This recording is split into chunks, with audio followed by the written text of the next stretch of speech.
Hello everybody! Today we are going to investigate for the mysterious particles appear as a tiny ghost particle which has been explored for centuries and is well known for the most abundant yet most elusive particles to detect it, and it's called neutrinos. And this video is conducted for the neutrino assignment in Classical Field Theory and Introduction to Particle Physics classes in Kamnut Vidya Science Academy, which contains all over 14 questions. And let's start with the first one. Neutrino came from Italians, and this term was created by the Enrico Fermi to describe the light and the neutral particles, and therefore the neutrino is mean like the little neutral ones. And next, before we going to answer the next question, we have to know the history of neutrino first. Neutrino have been proposed as the theoretical predictions of Pauli, the Austrian physicist in 1930s, that they assume that there is the another particles that have to balance the missing energies and momentums in the beta decay nuclear reactions. Next, during 1930 to 1950s, it was extremely difficult to detect neutrinos from both political reasons and technology reasons. Since neutrinos has weak interaction with the other particles, makes itself is very hard to detect it. And there was the limited detector technology such as the large underground detectors and advanced technology to detect the instant event of the neutrino, which very rarely to occurs. And additionally, during that time, the scientists did not have yet the large sensitive detectors enough due to the unstable political situations from the World War II that lead to the declinations of the technological development. And after that hard times, in 1950 centuries, there was two physicists called Wright and Cowan that proposed the new projects called poltergeists to detect neutrinos. They used the large tank filled with the solvents. The solvents lay underground and placed closely to the nuclear reactors. And this used the concept that they detect they use the inverse decay reactions that they have already know that they would produce the proton, and this proton will later produce the two photons. And next, consequently, after a short time, the neutron is emit another photons a short time later. And this, in order this reaction to occur, is need the neutrinos. Therefore, these delay signals show the coincidence that the neutrino is existed. And there are also several advantages for these poltergeist projects, such as the strong neutrino source closely to the nuclear reactors.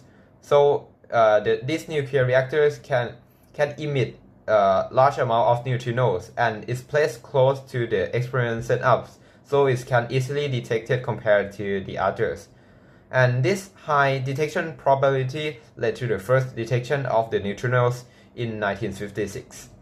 For question 6, we will discuss how stars can generate neutrinos. So at the very core of the stars, due to a very high pressure and temperature, the two hydrogen atoms are fused together to create helium atoms, and during this fusion reaction, some of the energy is released as neutrinos. And by theory, trillions of neutrinos are produced and released from the sun every second. But unfortunately, most of them just pass right through the Earth or even our bodies without any interaction at all. So that leads to another problem. So how can we actually detect or recognize that neutrino actually exist? So for the question 7, Ray Davis and his colleagues conduct an experiment at the underground mine of the Homestake Gold Mine in South Dakota, but they placed a huge tank filled with a cleaning fluid which contains chlorine. So they expect that the neutrinos from the sun interact with the chlorine atoms and eventually it forms the argon atoms, and by carefully counting these rare argon atoms, Davis and his team can confirm that the neutrinos actually come from the sun, and yes, they actually detected, and the interactions only detected only a few times for each month of the experiment. But this leads to another problem because for the question 8, there's some discrepancies for his experiment result because his neutrino count only about 1/3 of the neutrinos that the theory predicted earlier. So this later called the solar neutrino problem. The scientists were puzzled. They wonder if the experiment gone wrong or the calculation was using the wrong method in the first place. And this mystery led to the decades of research and ultimately changed our understanding of the particle physics. So next, for the question 9, we will talk about how the Kamikaze works and how it detects neutrinos. So the Kamikaze detector is basically a large tank filled with ultra pure water surrounded by thousands of light sensors. So when neutrinos interact with water molecules, it creates fast moving charged particles, and in water these particles travel faster than light does in water.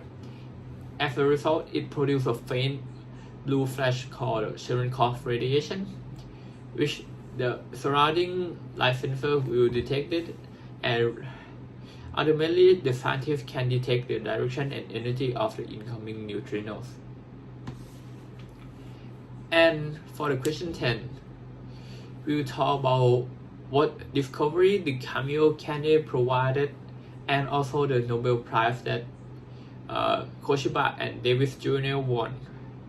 So first, Kamikaze experiment actually detect neutrons from the incoming supernova explosion known as 1987A, which actually confirmed that the neutrino play a major role in such cosmic events.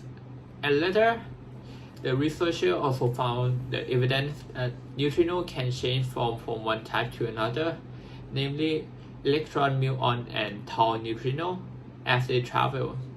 So this process is called the neutrino oscillation and confirmed that the neutrino possess mass. And this earned Masatoshi Thitipat and Raymond Davis Jr. the 2002 Nobel Prize in Physics. For question 11, we will discuss about neutrino mass, whether it have mass or not, and the evidence supporting it. So yes, neutrino do have mass, although its mass is extremely small. For a long time, neutrino were thought to be massless, but this idea changed with the discovery of neutrino oscillation at Super Kamikaze. But what is neutrino oscillation? Neutrino oscillation means that neutrino change its form from one form to another while it's traveling. And because of this phenomenon can only be possible if neutrino have non-zero mass. Next, in question 12, we will discuss about whether the accelerator at CERN can create neutrino or not. So yes, the accelerator at CERN can create neutrinos, but it follows several steps. First, the protons are accelerated by the particle accelerator until it reaches a very high speed, and then these high energy protons are smashed into a solid target, and this collision produce unstable particles, mainly pions. These unstable particles will decay into muons and neutrinos. However, the muons are absorbed by the shielding materials, but the neutrinos pass straight through, forming a focused neutrino beam that can be used for experiment. Next, for the last two questions, question 13 and 14, we will talk about Ice Cube Neutrino Observatory, which is the world's largest neutrino detector, located at the South Pole. First, we will discuss about how does Ice Cube detect neutrinos. So when a neutrino passes through the Earth, it may interact with an atom in the ice. This interaction produces a charged particle that moves faster than light does in ice. As a result, the particle emits Cherenkov radiation, which appears as blue light. Thousands of sensors buried deep in the ice detect this light, allowing scientists to determine the neutrino direction and energy. So the last question, we will look at what question a researcher at IceCube are trying to answer.